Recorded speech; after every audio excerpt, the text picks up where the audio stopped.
Station Inspiring Today's Youth with Mr. Danny. I don't know your last name. I apologize. Santana. Okay, Danny Santana.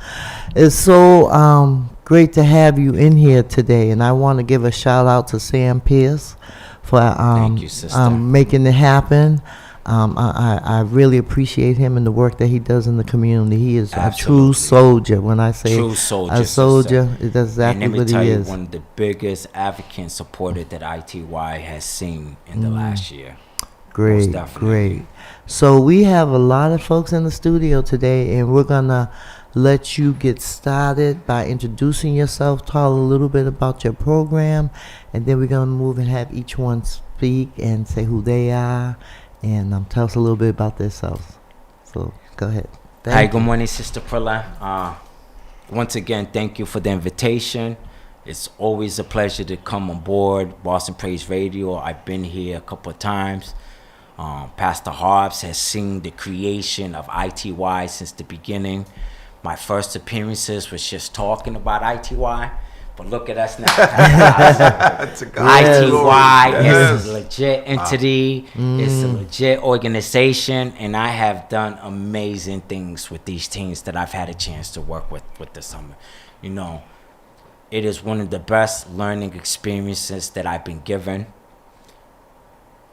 The things that I've learned from the kids that I've worked with, not just the things that I've taught them, but I've learned a lot from them to help me become a better teacher, a better instructor. And it's just phenomenal to see that the things that I'm teaching are really making a difference in the lives of the young kids that are coming through these doors to take my courses. That's what it's all about. That's exactly what it's all about, teaching our youth, because we have to pass the torch, correct? I have a youth program as well. It's called the Marcus Anthony Hall Educational Institute, and we teach young folks how to organize, how to run for office. We teach them about getting involved, being able to advocate for themselves, and we're happy, that you're here. And so go ahead and start introducing your crew. So your team. I have the honor and the pleasure to introduce some very, very bright young people that have allowed me into their lives on a daily basis. I brought two older, two 19 to 24s, and three 14 to 18s. Okay. To my left, I have Trinity Guilty, which is one of my young rising stars. She's very active, very involved in the program. She volunteered to come to speak. On her left is Jeremiah Diaz. He's one of my older 14 to 18-year-olds. Phenomenal kid also, very bright future ahead of him. Leadership skills, very potential. Brought him in, wanted to speak. I also brought in Naraya Alibi, who's one of my also favorites. She's one of the young ones, but she's very active, very boisterous. Yeah. We like those kind. She's very intuitive. She asks us a lot of questions. And she's very deep, thoughtful thinking. And then I brought two of my youth employees. I am looking to hire these two individuals. They are going to actually be the first ITY employees with the administration with us. They have been phenomenal. Congratulations. Yeah, and a nod over there have been very essential in the running of the youth program, the pilot program that we run. So I've learned a lot of things as far as what it takes to run a youth program, what it takes to make sure the payroll's correct, everything that's entitled, all the I's dotted, all the T's crossed. And I really couldn't have done it all without the youth that are sitting inside this room right now. Great. So you all deserve a round of applause for the work that you're doing.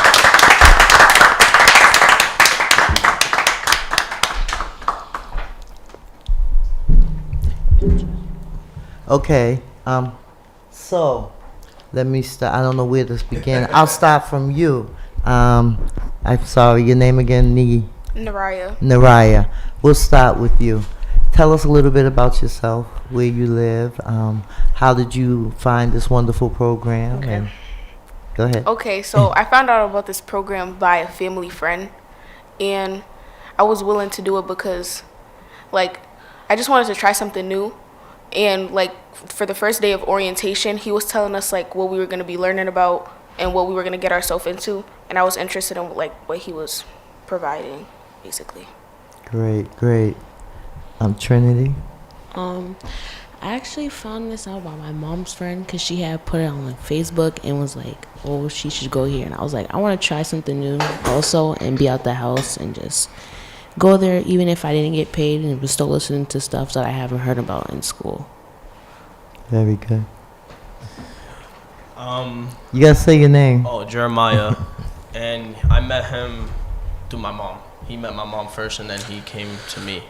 And then he told me about his program, and I was like, I'm down. I don't got nothing else doing this summer, so why not try it out? Great, and great. So far, it's been good. Good, good. Okay, you two in the back. Hi, my name's Anad Wilson, and I found out the program through my mother. She told me that it was about inspiring the youth, so I automatically jumped in, and I knew it was something about learning and it helping the community, in the black community, so I definitely jumped in. Great, great. My name is Yaya. I found out the program from my father. Danny's one of a family friend. And once he explained to me what was the program about, I saw it as me helping today's youth and like trying to inspire them, like the younger kids, to try to inspire them and help Danny inspire the younger kids to make a difference in their life getting older. Well, you must have done a great job because you are now being employed. So that's wonderful. So tell us a little bit about the program. You know, what are you all doing? How does it work? The time and everything. So the program, I originally created it to be 10 weeks, and then the city shortened the 10 weeks down to 6 weeks. So I had to condense my 10-week curriculum into a 6-week curriculum. But my program, it's a gang mentorship program. Is to teach these kids the true realities of the lifestyle of gangbanging. Wow. But for them to understand the true realities of the lifestyle of gangbanging, I first had to teach them to understand their struggles and where they're coming from and the type of households that they come from and the culture they come from. Because if they don't understand the households and the cultures that they come from, they're not going to understand the full lessons of why it's important not to be a gang member. Wow. Okay, so I start my curriculum with friends and acquaintances because the people that you surround yourself with are a reflection of who you are. Okay, so my kids learned first before we even got into anything that had to do with gang mentoring. My kids learned first about their culture, their surroundings, and the households they come from. Okay, they understand what a broken home is. They understand whether they can identify that they come from a broken home. And they understand that just because they come from a broken home does not define who they are meant to be in life. That's great. And the thing about it is, there's 5 young folks here, but you actually have 50 people in your program, correct? I started off in '94, and the first 2 weeks of the program, by like the 3rd, 4th week, because kids weren't getting paid, it started winding down. Kids started dropping off. They're like, hold on, I'm not getting paid. You know. And then it went from 94 to 66. So I've had 66 kids faithfully coming to my program for a month and a week without pay. They just got paid last week for the first time. Everything finally got resolved. There's, technical problems with payroll that I wasn't aware. This is the first time I was doing this. There's a couple I's I didn't dot and a couple T's I didn't cross. And because of that, I had to take blame that my kids didn't get paid on time. Okay. But with that being said, I still had 66 kids from high-risk areas that come from broken homes, from gang-related families, showing up without pay. And they still showing up today. And that's now great. they happy they get paid, but they still showing up because they learning things that they didn't learn. No. They learning to understand struggles that they had that they couldn't understand how to figure them out. That is awesome. So where have you been? I mean, how did you come about all this knowledge and Well, you haven't seen my past broadcast, but I ran Deland Kings in the city of Boston for a long time. I was a gang member for 27 years. I did 17 years in prison. I started redirecting my life about 5 years ago when I found a spiritual guidance, which was Pastor Hobbs. Amen. Praise God. Pastor Hobbs has seen the creation of ITY from the beginning when it was just on paper and pen. I met Pastor Hobbs in South Bay on my way out, and I was talking to Pastor Hobbs about this program that I created while I was incarcerated. Wow. This gang mentorship program. And I was talking to him, and I had asked him if he would be willing to be a board member. Wow. You know, so Pastor Hobbs was originally going to be a board member, but he got so busy with the radio and stuff he couldn't do it. But he helped mentor me in the creation of ITY. Yes. From reading my business plan, from getting it down to other people, from getting me to get to Chase to do the workshop to perfect my business plan, from introducing me to the other people that needed to teach me how to write a marketing plan, you know. So unbelievable, Pastor the Hobbs. inception of ITY wouldn't be here right now if it wasn't for the mentors that I had, like Pastor Hobbs, who came and saved me in my darkest moments. Amen. Amen. You know, Pastor Hobbs is phenomenal. He is I went to a true some man very, of God. very, very dark moments about 2 years ago, were the darkest moments of my life. I was stabbed 9 times. Jesus. You know, a lot of people are very upset about the creation of this program, and they attempted to take my life to end this program. You know, and but we know what God has. God has me here for a reason. Yes. And I get up every day. Every day I get up and I give my time to these kids. That's you know, wonderful. And I have 5 staff members on my team, including wonderful. Sam Pierce, and none of us get paid for the work that we do. Wow. And we show up every day faithfully. My staff is out there connecting ITY with different organizations, different opportunities, you know, and the program's ending this week, and I got 30 kids talking about what are we going to do for the last month of summer. Is there any way we can extend the program? Wow. You know, I would love to extend the program an extra month for the kids to make it a full 10 weeks. The way that next year I'm going to do 10 weeks. I'm not doing 6 weeks. Most definitely. Yeah, You know, yeah. 6 weeks is just not enough for these kids for the stuff. You know, and I just got a sponsor from the Red Sox. Okay. You know, Go- I just go got ahead. a sponsor. You know, to go do different things. Finally, you know, my kids have spent 6 weeks of nothing but learning. They've really not had no fun. I've not had a chance to take my kids anywhere to do nothing fun all summer. These kids have been committed to learning to understand their struggles and the things in their surroundings.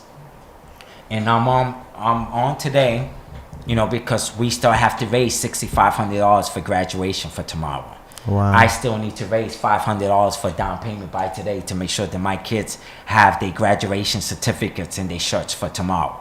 You know, there's a lot of people that promised to do things for ITY that just didn't follow through.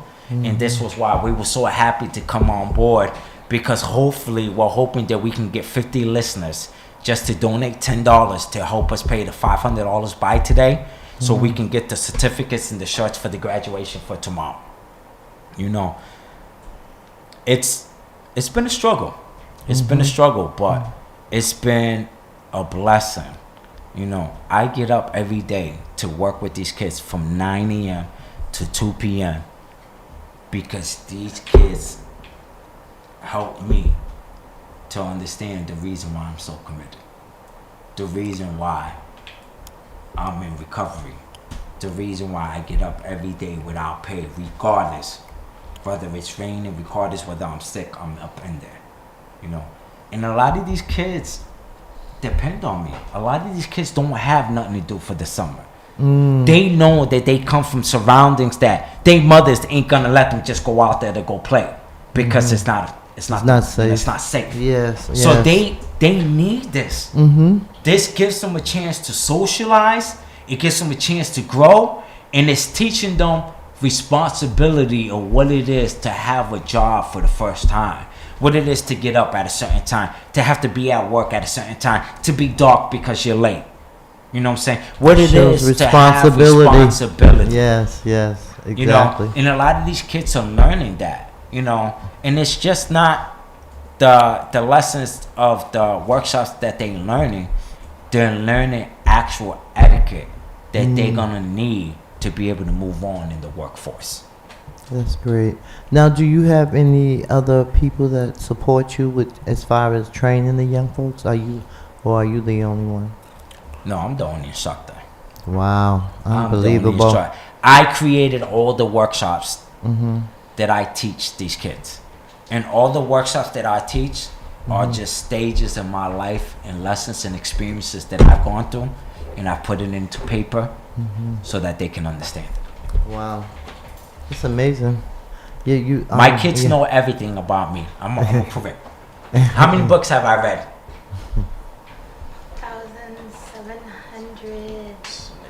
1,784, I think it Speaking was. to the mic, Suzanne. 1,700, I think, 84. Close. Wow. Close. 1,084. 1,879. Wow. All right.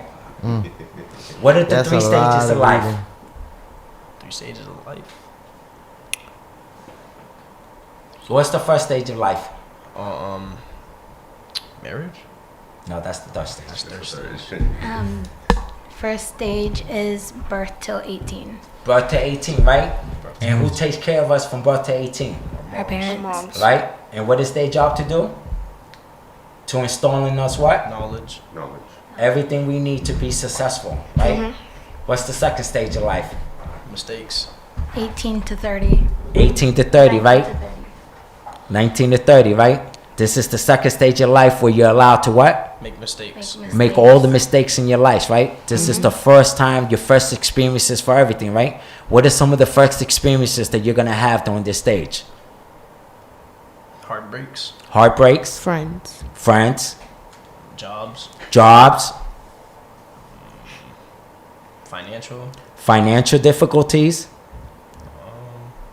Your first what? Boyfriend or girlfriend. Your first boyfriend or girlfriend, your first time smoking a cigarette, your first time having a drink, your first time experimenting with drugs, right? The second stage of life is the stage where it's all right to make all the mistakes, right? Yes. Because by the time you reach the third stage, you should already be what? Knowing about what's going on. Knowing, having an idea about how you want to live the rest of your life, right? Yep. What's the 5 main principles in the third stage that we live for? Marriage. Family. Come to the mic. You got it? Marriage, family, what else? Kids. That's family. Getting your own car. Getting your own car, Your own Getting your own house. home. getting your own homes, and there's one left. What do you need to get all that? Job. You need a job. You need a career. So by the time we reach the third stage of life, those are the 5 principles that we're living for. Because the meaning of life is family and life, right? Yes. All right? Faith is what? The future. No, faith is what? Something you believe in. Loyalty to the unseen, right? And why is faith important to us? Because it helps you to what? To Manifest. To manifest, right? And when you guys are manifesting, what are you guys actually doing when you guys are manifesting? Thinking about the future and what I'm gonna do. Right? Thinking about the future and what you're going to do. And you're talking into existence what you want to create, right? It's just not thinking about it. You got to talk about it, right? Because when you talk about it, right, society We'll bring it more. will bring it about, right? Broken homes. How many of us come from broken homes, A lot of us. right? But does it define who we are? No. No? Right? Who defines who we are? Ourselves. Yourself. Right? Because our mother is the sole responsibility in the household. Is she perfect or is she flawless? No parent's perfect, right? And because we know that no parent's perfect, we accept them, what they, right? Who they are. Because they've taught us what they was able to teach us. And I've taught you guys that our parents can't teach us what they don't know to teach us, right? Yes. And this is why I came in to teach you guys the things that parents are supposed to teach children that don't teach children. the things that I learned that my own parents didn't teach me, right? What are some of the things that I've taught you that help you to understand your parents? The broken homes part. The broken homes part, right?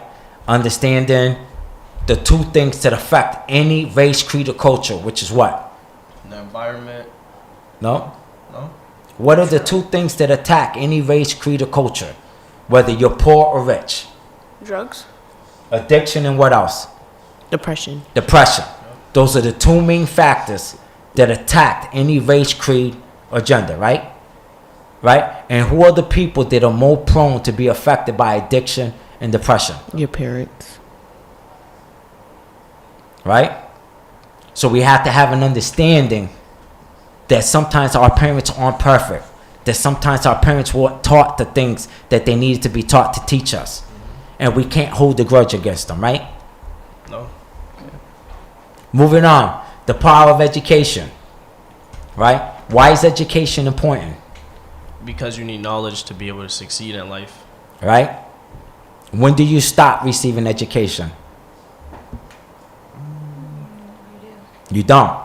Education's a never-ending endeavor, right? And you need education, no matter if you're doing good or bad, you still need some type of education to perfect whatever you're doing, right? So when you're going to school is more easier than living in the real world. Why? Because who's taking care of us while we're in school? The teachers. Right? No, not just the teachers, our parents, right? What are our parents providing for us while we're in school? Food. What else? Clothes, shelter, right? Those are three major things that we need in life that we don't have to worry about because our parents take care for us, right? But the minute we stop school and start living life as regular adults, what now becomes our responsibility? Ourselves, right? So it's easier being in school than being in the real world, working right now, right? So education is the most important thing, because without education, you don't have what? Knowledge. No, you don't have. What does education and money create? Well, A career. No, options, right? Education and money creates options, right? So if you don't have a lot of education, you don't have a lot of options. Options give you the opportunity to do what? to try things. To try different things, right? You don't have to just be stuck on one, right? This is what I teach my kids. this is awesome. I mean, I'm listening to you and I'm listening to them, and this is phenomenal. I mean, it's just so good to see somebody like you come out and do this. You know, you remind me of Devon McNeil a little bit, you know, with him and his bikes. He's Devon. Not on my watch, Is mentoring. I'm he telling you, you a brothers. phenomenal brother. Let me tell you something. That brother is the second only brother that I met that I can say matches my energy. Yes. And my commitment Yes. to these kids. I Hands agree. down. He's I the totally only brother agree. that I've met. And no, hold on. I'm lying. Jamal Warner. Yes, yes. Jamal, that's another And you good know brother. another That's- good let me brother, tell you Jamal Gooden. all these brothers right there are the only brothers that I can say that match my energy and commitment and dedication to the work that we do for these kids. Absolutely. It's great. I'm telling. I'm just so happy to see this, because it just brings joy, because so many, you know, they give our youth such a bad rap. You know, they want to make it seem like they're not about nothing, they don't know nothing, they don't want to know nothing. But you know, the devil is a liar and a loser. You know, and he don't have everybody. Sister, you know. I brought 100 youths to City Hall for silent protest. Right? I brought 100 youths That's to what I'm City talking Hall about. I wish you had called me. I would have came for with a you. silent protest. And let me tell you something. City Hall brought in 47 police officers to stand outside while I had 100 youths inside that chamber. And not once did any of my youths had to be redirected or be spoken to about interrupting the hearing, about making noise, or anything. We just went up there to make a statement. ITY needs support, and we want to talk about the school violence that's going on in the school and how to redirect that, and the importance that a lot of the kids need school police in the school to protect them. That's right. That's Okay? right. Security's not enough. They brought 47 police officers into City Hall, had them standing outside When was because this? they didn't know what to expect. I When? had 100 youths. Not only did I have 100 youths, I had 100 youths that half of them were gang related, come from gang related families. And they thought that we was going to City Hall to create some type of ruckus. No. My kids are very respectful. I can take 50 of my kids and be the only adult. Now And none of my kids are going to act up and do what they know they're not supposed to do out there in the public eye. Okay? That's good. I That's took 100 good. youths, and all of my 100 youths were on their best behavior. And all we wanted to do was just make us a signing statement. Wait here, we're the voice of the youth, and we want to be heard. That's right, it. that's We right. wasn't going up there stepping on no toes, protesting anything. We just simply listen. I got 100 youths that I'm working with. You guys know that me and my staff are not being paid. ITY needs support. ITY, what do we need? Support. That's what we went up for. That's it. You know, there's people in the city talk about that I go around begging for money to pay for my staff. But I'm the only You have a program. I'm the a only program in the legitimate city program. of Boston that's got staff that's not being paid for the work we're doing. And I'm not begging for money. I'm asking for what's rightfully due to my workers who commit 40 hours a week voluntarily to these kids. That's right. I'm That's not looking only for money fair. for myself or to pay myself. I'm looking money to pay my workers. I'm asking for money to pay for my staff. Because I go to work at Red Sox to pay for myself. That's how I support myself. And that's how I've been supporting my staff. Eventually, yeah, I got to get what's due to me. Yeah. But I don't do this for the money, the way Right, people have been right. going around town saying that, oh, he's just recruiting all these kids for the money. For what money? Me and my staff are not being paid. So what money are we doing this for? I get up every day. I'm committed to these kids because these kids are committed to come learn from me. And you know what? And it's gonna pay off. It is going to pay off. I don't care Trust when it me. pays off. I know it's going to pay off. I'm talking about But the for every payoff, for the the payoff youth. that I'm looking for is not financial Right, payoff. right. The payoff that I'm looking for is the smile that I see on Yes. these kids when Yes. I do certain work with them, when I take them to certain things. Because you're teaching them. That's my payoff. You're That's the teaching payoff them. I'm looking for. And them coming here being able to articulate what they know, what they learn, they're showing you. They're showing you, you know. And I'm just happy to see this. I really am, because it's a blessing.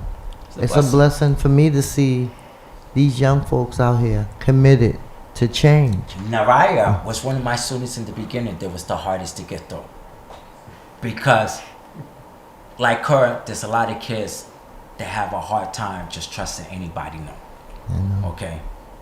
They're just not trustworthy. They don't come from cultures where they're raised to be trustworthy. Okay? So, it took a little bit for Naraya to really get the feel from me, be like, oh, damn, my teacher's really somebody that's sincere. This is something that I really can learn from. And she's one of my most active students. When we began, she was quiet as a mouse. I couldn't get her to anything. But now you ask her, and she's so... Speaks up, yes. Speak up. She's happy to answer. Mm-hmm. There was a lot of kids in my program like that in the beginning. I had a lot of kids that were antisocial. They were very shy. And now they're like, is there any way we can extend this? You know. Some of my kids that were the quietest in the beginning are the ones that I had to keep redirecting, like, Right. you know, sit down, slow down, be Danny, quiet. can I ask you a question? Where are most of your students from Boston? They You do- from everywhere in the city of Boston. I got kids coming all the way from Rosendale, Hyde Park, Roxbury, Dorchester. Where do you all meet at? Where's your We program? meet at Mosque 11 in Grove Hall, on okay. 2 Washington Street. Okay. Brother Minister Randy Muhammad. Yes. Uh, Good brother. her- Good brother. Good brother. Good brother. Phenomenal brother. heard that I was in need of a place for the youth program. He wanted to have his facility used as a youth program. They've been trying to open up a youth program there. So I needed a facility. They needed the youth. It just worked out good. That's a blessing. That's a blessing. I'm telling you, God is good all the time. So it's been a very good blessing, you know. And we had our good fiscal agent, the Urban League, you know, that was kind enough to help me out with the payroll, and I'm so grateful for everything they've done for us. There was a few miscommunication, you know, because I'm new at this. You know, I made some mishaps, not mistakes, because mistakes Listen, are we done. all do. Mistakes are done purposely. I made some mishaps as a first-time CEO of a nonprofit, and I had to be redirected to certain things, and I'm very happy to the redirection and the criticism that I received, because it only helped me to become a better person, to become a better director. You know, so I'm very thankful to the Urban League for everything that they've done for us, for everything that they, you know, worked through with me to help me to get things right, and for the patience that they have given me. Yes. You know, I am very grateful for BCY for them helping me to provide the money for the kids to be able to teach them the stuff that I'm teaching them. You know, we're not here to step on anybody's foot, and we're not here to rewrite any book. Right, but ITY, the work you're doing is... ITY is a necessity in the city of Boston, and I just want to help kids. That's it. You know, we're not here to be in competition with anybody. This isn't a competition. Yep. Offering services to youth that need it is not a competition. It's not. You know, so when I come across other nonprofits that make it like a competition, I just quickly disregard them because they're not important. Because their mentality really isn't in this for the youth. Their mentality is really in this for the money. Right. And those are the people that I don't want to be associated with. Well, I tell you, you're doing some great work, and I see a great things in your future, because you're doing something that a lot of folks won't, and don't do. And so for that, I know that you will be able to get what you need to continue. For real. I got a lot of programs talking about, why do you need metal detectors? What do you mean, why do I need metal detectors? Because all of my kids are high-risk kids. All of my kids are coming from gang-related areas, and most of them are gang-related. I run a youth program, and I have to ensure the safety for all of my kids in my facility. So yes, all of the kids get searched through a metal detector wand. Yes, all of my kids get patted down and their bags get searched. Because I employ all the kids in the city that all the other programs don't want to employ. All the kids that are considered the most problematic, I have them. And these kids aren't problematic. These kids are so smart. Hold on. Good morning, caller. You're on the air. Good morning, Minister Priscilla. How are you today? I'm good. How are you, Brother Eric? Good. Enjoying the conversation here. But I would like to ask the youth that he has there a question about what do you think about all the violence that's going on in our neighborhoods today, and what do you think the cause is, and what are some of the solutions they think we should try? And I'll hang up. Good question. I would say it's a lot of the young generation, because they see older people doing it and they think it's okay, but it's really not. It's really not. I got 3 people that's locked up for doing this street stuff, and it's not cool at all. It's not. Lavaya, what is some of the violence that you see daily? Like around where I live, or just like in general? Like fights happening, people getting into altercations over little stuff, and just like little stuff like that could lead up to something big because of the way people like grew up and the way they handle things, and because of what they see, like he said, from older people. Do you guys feel that drill rap has a lot to do with a lot of the altercations that are going on in the city among the young people? What did you say? The what rap? Drill The drill rap. Please tell me what that is. So sister, let me tell you, this is something that these kids I'm have just educated me on this about 2 months ago, because I had no idea what drill rap was. Like I know about battle rap and about beef and rap, but drill rap is battle rap. But drill rap is these kids that are beefing in the streets now are not just beefing physically; they beefing through words, through drill rap. They're making rap videos about the crimes they committed, about the crimes they can commit, or about the things that they're gonna do. So a lot of the youth violence in the city of Boston is happening over this drill rap that's going on Snapchat, on Instagram, on Facebook. Good morning, caller. You're on the air. Good morning, Pastor Priscilla. Good morning, Good morning. ITY Youth. Good morning. I just wanted to ask you all what your thoughts are about reducing the violence, because I realize that this was a very successful program. But how do we continue? How do we reduce the violence next time? You know what? I like Danny's program, and I feel like, because I've always said that we need someone that has been out there, who has been incarcerated, to help bring these young kids together. We need to have, and I've been saying this, and I would love to maybe even partner with you to do this, a youth summit where our young folks could come in and talk, regardless of your colors, regardless of where you live at. We used to do it back in the city. Remember the youth game conference held every year at the John Hancock. Well, that's what we need to bring back to the city. We was talking about this the last time I was on the broadcast with you. Remember?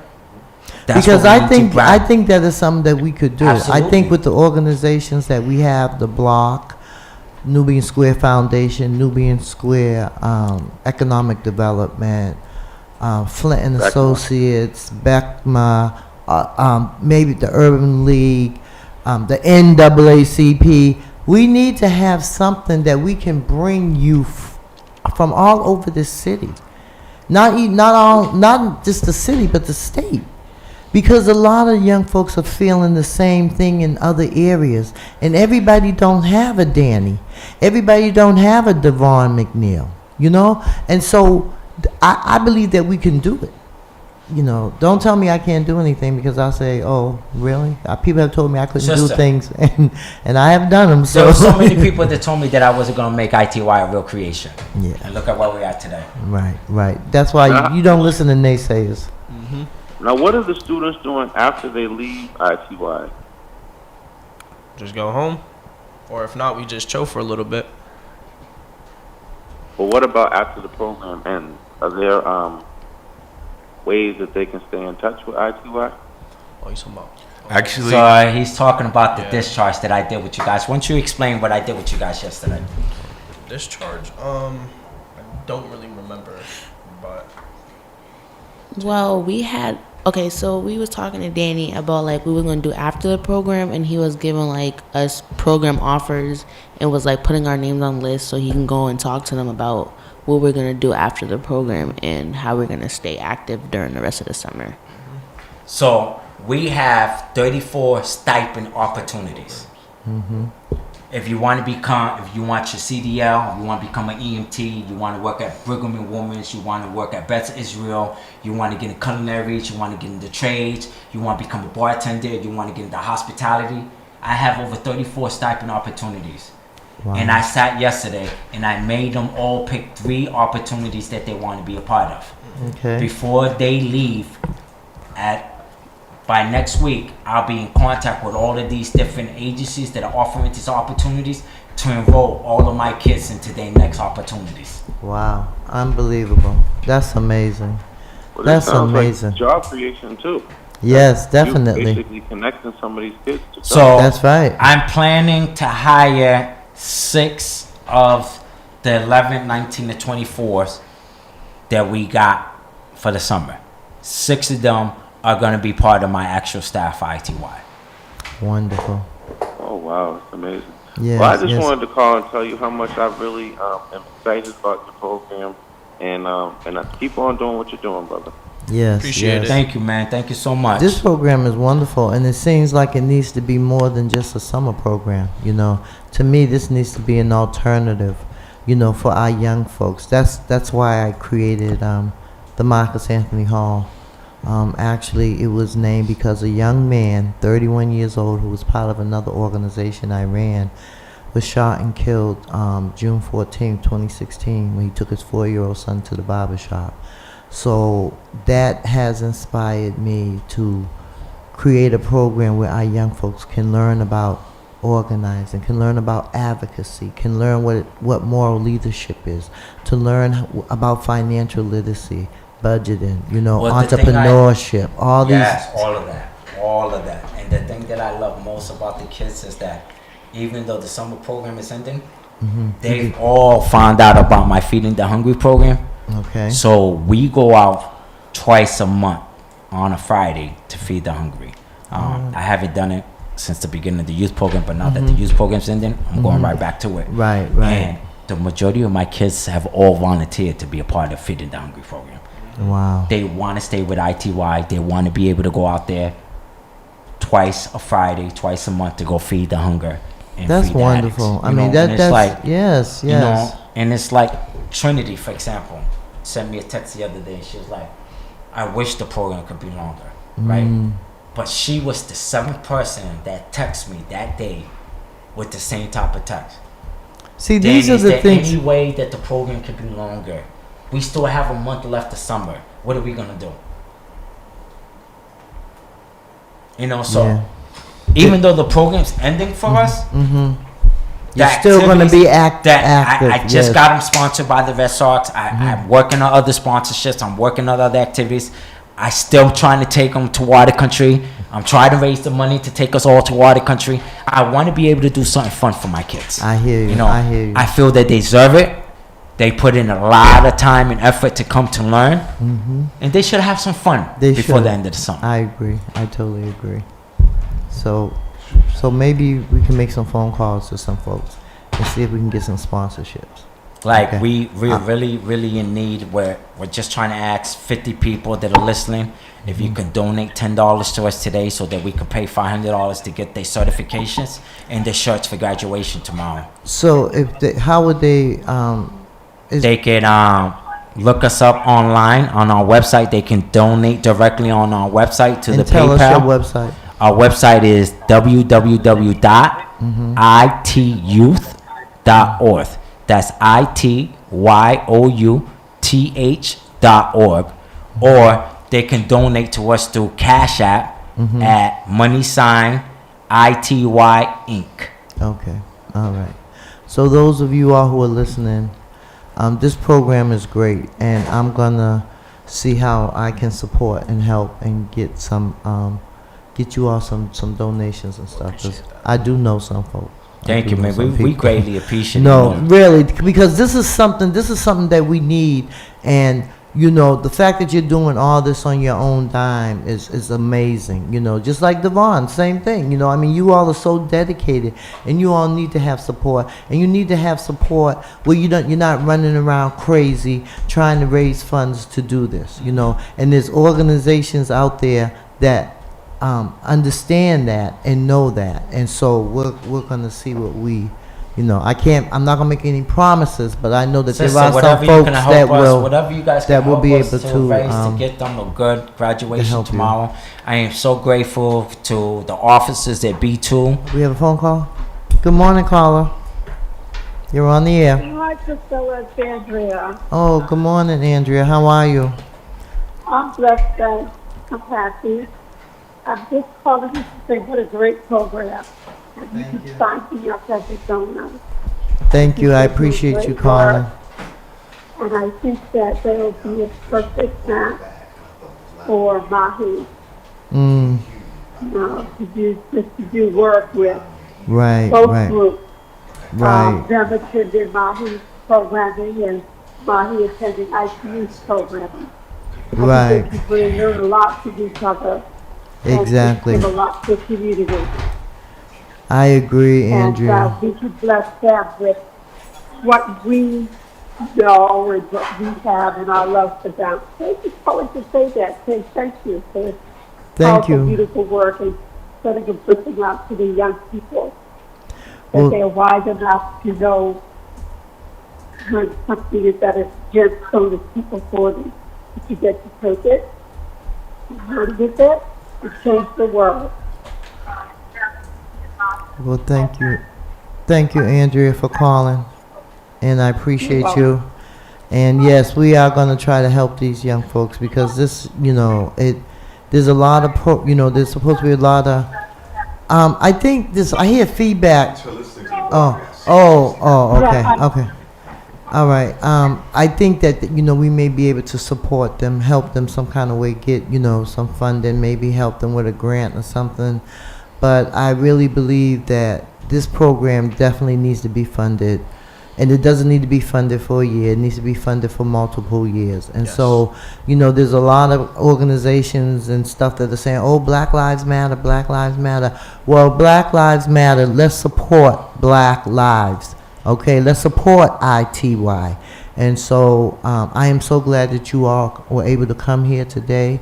And I'm going to invite you back. And I have a youth program. And I'm going to support and try to help you so that you're not doing everything free, because that's what they do. They want us to do everything free, to struggle, but they get paid big bucks, so yeah.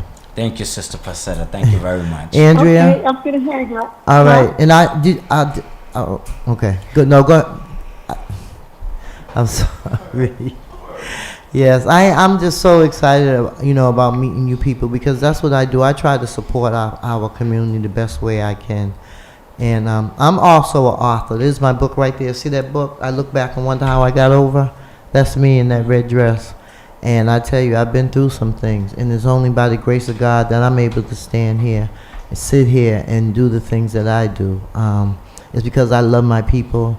I love my God. And I fear no one but God. I would love for you to come and run the workshops with the girls in the program and talk about your story. Yes. I would love that. Yes. So, how much more time we got, Pastor? I know we're running out. 5 minutes. Okay. So I want you all to come back. Y'all come back to my show? Mm-hmm. Or maybe I had some other because because this is another thing that I'm planning on doing with my organization is. We are going to sign up with B&N, which is Boston Neighborhood Network, and we are going to join as members, and we are going to teach our young folks how to do what we're doing here, but with cameras. Oh my God. With cameras. You're right in my mind, because Sam was talking to me about that the other day, about getting the kids involved with B&N, and actually probably doing a podcast show about all the curriculums that we teach in ITY. That would be wonderful. I'm telling you, there's a lot of things they can do. They can be out, they can be reporters if they want. They can be out, learning, writing stories, doing documentaries, and it's them telling their own story. We get so tired of these news people coming giving us 2 and 3 minute sound bites. We have the equipment. We have, with B&N, when you sign up with them, you go through their program. It's a 6-week program, but they teach you how to do everything: how to edit, how to film, how to be a host, how to do camera. Is that a stipend program, or is it just a training program? It's a training program, but But once you learn, right? When you're learning, then you may be able to. People may want to. Well, let's let the youth do it, and then that's where you get the pay, where the pay comes in there. Because once we teach our young folks, they're not gonna do nothing for free either. All right. So that's right. Free is over, because we know that the city of Boston has a lot of money. We know that the state of Massachusetts has a lot of money, and they're always talking about these youth development programs that they want to support, and the youth development this and the youth development that. Well, you have a program. You could videotape your program. Your classes. I do. Most of the workshops that I run with the kids are all videotape. Great. All of the kids sign a media release form upon entering, because the majority of all the workshops that I teach, I record them. Right. So all of them have signed a media release. All of them have given permission to be used on social, to be used for promotion, to be used for the stuff that we need to get ITY out there. Exactly. So we're definitely gonna sit and have some conversations. And I would love to come and talk to you ladies, because and the guys, because it's what we need. We need people who have been through something. I was born and raised in the city, okay? And God spare my life, I'll be 69 in December. And so I don't know how much longer I'm going to be here. And with all my friends who are leaving this world, I want to be able to instill something in these young folks. Yes. You know, I lost my children. My 4-year-old died in the fire, and my 7-year-old died in a car accident. So I don't have any biological children, but I have tons of nieces and nephews and spiritual children and people who call me auntie who ain't even related to me. But the work that I do from my heart.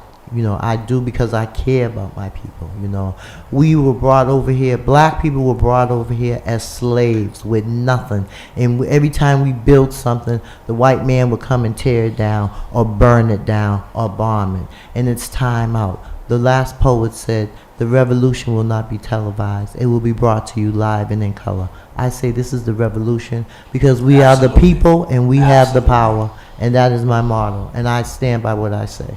Absolutely. Right, Pastor Hall? Amen. So give your website out again because we're getting ready. My website, once again, is www.ityoutth.org.